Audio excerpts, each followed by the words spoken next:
Kitabu cha Nyakati mlango wa 22. Ahazia anatawala Juda. Mstari wa kwanza. Vikara wa Yerusalemu akimuendea Ahazia, chanda cha Jehoramu, akalemtawalia atwa Jehoramu. Kwani cha kikosi cha wavamizi kilicho kuzana Arabu na kwambini chere chalaga oana abo Mosa kilume. Baya Ahazia ngona Jehoramu mtawali wa Juda akitawala. Ahazia wera na miaka 22 anaanza kutawala, na watawala kwa Yerusalemu kwa muda mwaka mwenga. Mama wera anaifa Atalia, na wera ni mzukulu wa Omuri. Ahazia naye akituangiraza nyumba ya Ahabu, kwani mameenda ria kalaki muadha kaza kuhenda utiriri. Akaenda utiriri mbele za Bwana Heroa atwa nyumba ya Ahabu, kwani baada ya kifo cha babaye ndio Mario kala adhie akwangamiza. Yene watu wa madhogao akigira na Joramu mwana wa Ahabu, mtawali wa Israeli, ili Makahehe na Hazaeli mtawali wa Aramu Kuramoti Gileadi. Aramu akimulumiza Joramu. Baye mtawali Joramu kuya Jezreeli akarari samarangage arigoga pata Kurama. Wakataro kala na Heha na Hazaeli mtawali wa Aramu. Na Ahazia ngona Jehoramu mtawali wa Juda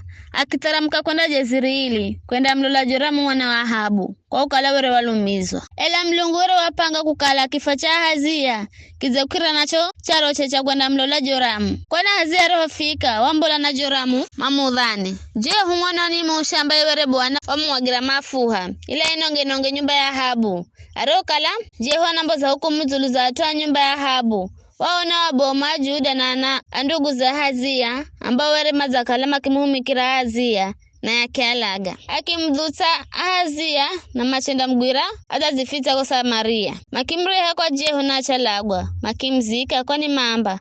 Yuni mzukulu wa Jehoshafati. Jehoshafati wa mmala Bwana na moyo wose.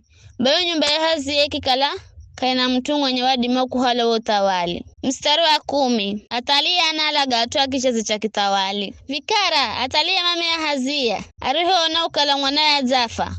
Wauka na kialaga tu osa kijazi cha kitawali cha nyumba ya Juda. Ela Jehoshabeati mwana wa kichwa tawala Jehoramu akimuhala Joashi mwana wa Ahazia kisirisiri kulaka zoa na mtawali Mario kalama na malakwa lagwa. Akimuhala yeye na mkazi wake angisa kaiza chumba cha kulala. Bejeho Shabeati mwana wa kichwa mtawali Jehoramu kiza ambaye were ni mkazi mlombi Jehoyada akimfita Joashi lesonewe ni Atalia.